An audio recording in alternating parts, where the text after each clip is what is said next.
Brandon, congratulations. Thank you. How did you find out the news, and what was your reaction?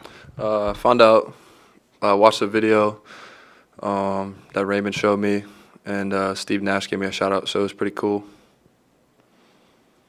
What does this honor mean to you? It means a lot. In the offseason, you think about, your journey, where you came from, what steps it took to get here.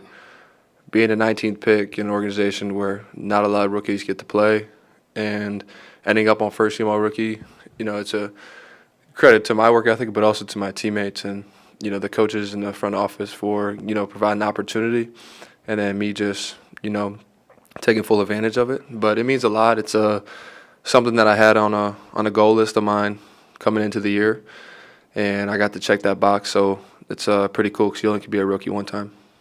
In reflecting on your journey, what are some areas where you think you grew the most this year as a rookie? Yeah, I think my leadership role within the team increased. As a rookie in an organization like this, you come in and you want to listen and learn, and then you kind of take what you can from that and try to apply it.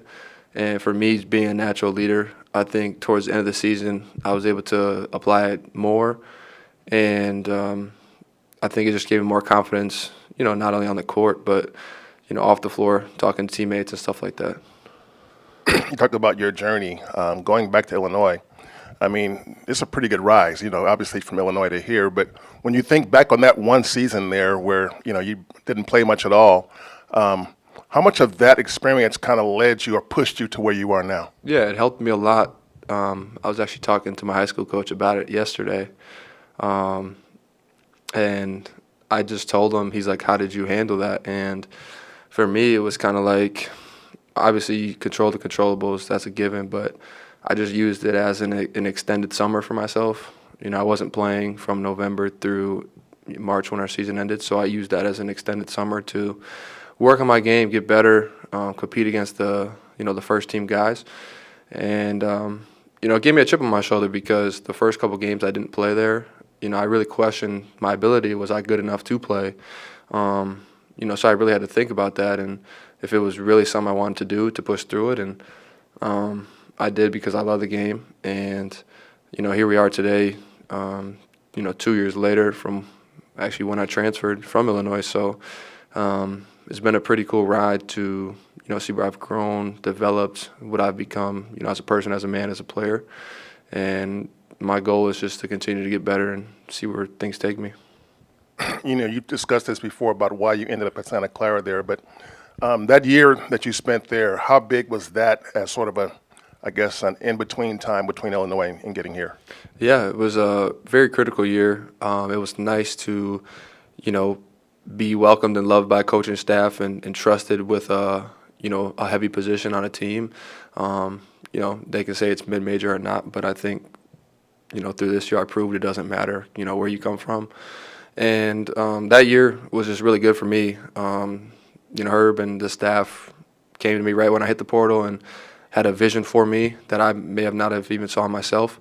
So to get that opportunity after, playing 4 minutes a game at Illinois and them saying, we just want you to do what Jalen just did. And that gave me the most confidence. And me being a confident person already, I think I just took that and took full advantage of the opportunity. Who told you were confident? I was just raised that way. I think my pops did a great job of that. Yeah. But even at Santa Clara there, they said they had a vision for you. Mm-hmm. How did they convey that? Well, they showed me what Jalen was going through and his journey.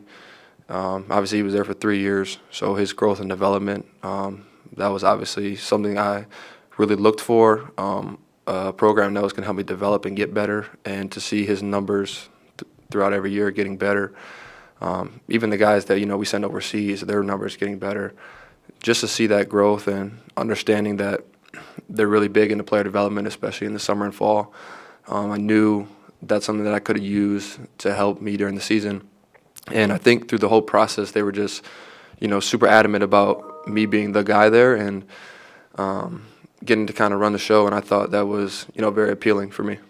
In the course of your rookie season, What were 2 or 3 things that really stand out as points where you really grew from an experience, something that happened, whether it was good or bad?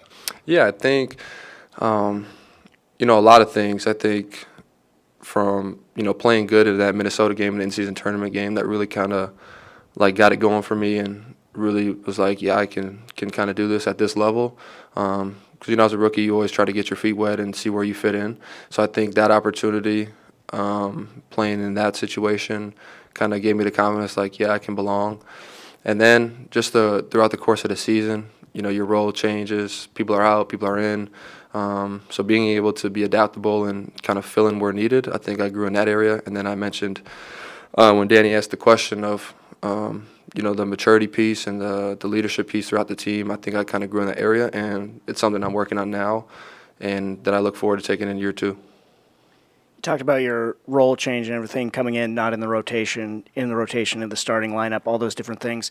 Can you talk to me about how some of the coaches here and your teammates here helped you navigate your rookie season and sort of ever evolving and changing role? Yeah, the coaches did a great job. Like I said before, controlling what I could control. It's really out of my control whether I play or I don't. And I think where I had the advantage was, like Monty said, of playing at Illinois and going through something similar like that and not playing. A lot of guys that are in my position or got picked in the first round of this year's draft have never had to kind of go through that and face that piece of adversity of not playing and knowing what that feels like, how to keep your mind right through those situations. So I think for me, having that experience at Illinois and, using that at the beginning of the season of, not being okay with just going down to Santa Cruz and playing and how do I, find my way into the rotation, I think that experience had helped me. Trayce was this close, 1 vote from making the second team. What do you think about what Trayce did, and what's your reaction to seeing him miss out just like that Yeah, close? I mean, it makes me upset for him. Obviously, we've been through everything together. And just to see, from a guard's perspective, his impact on our games and how he's helped us win games this year, I think maybe the voters should take in winning more of an account. And, it sucks to see him not make it. I think he was well-deservedly of it. But I know him, and I know he's going to use it as a chip on his shoulder for next year. And I think that's just going to make him even better. You talked about this being a goal of yours, this award. What are some of your other goals and just some things that you want to improve upon and motivate you in the offseason? Yeah, I want to win the championship as soon as I can. Obviously, we have some guys that are getting older, so, the time's ticking, and our young guys are there to help them. And trying to win the championship, I want to win most improved at some point, and then, eventually be an all-star. That's the goal, and I'm going to keep pushing and going until I can get there.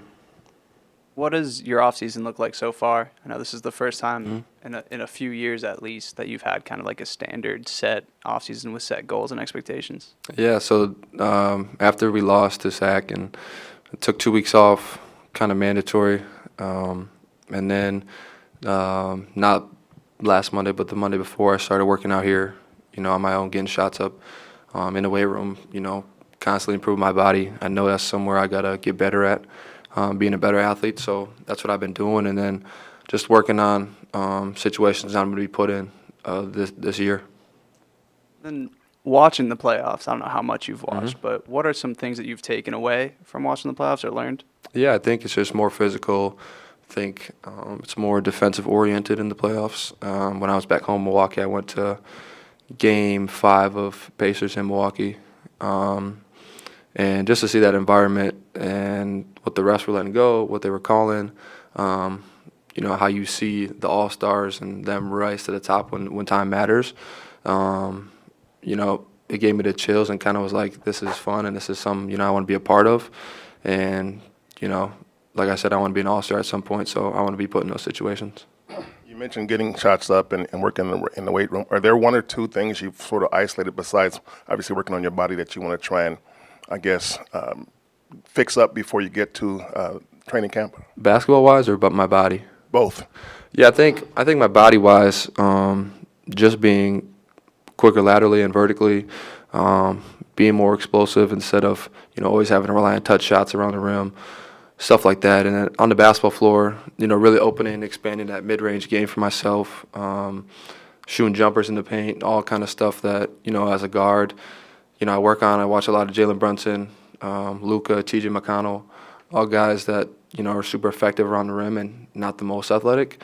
And then continuing to shoot that three ball. After talking with Mike and Steve, they wanted me to, shoot more, and they know I'm capable. So hearing that from them, that's really what I've been working on off the dribble, off the ball screen, off DHOs, catch and shoot, all kind of stuff.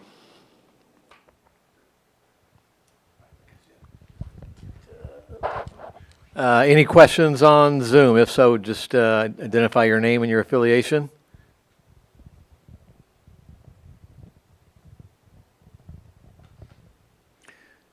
Quiet group, Zoom, going once, going twice. Who's on there?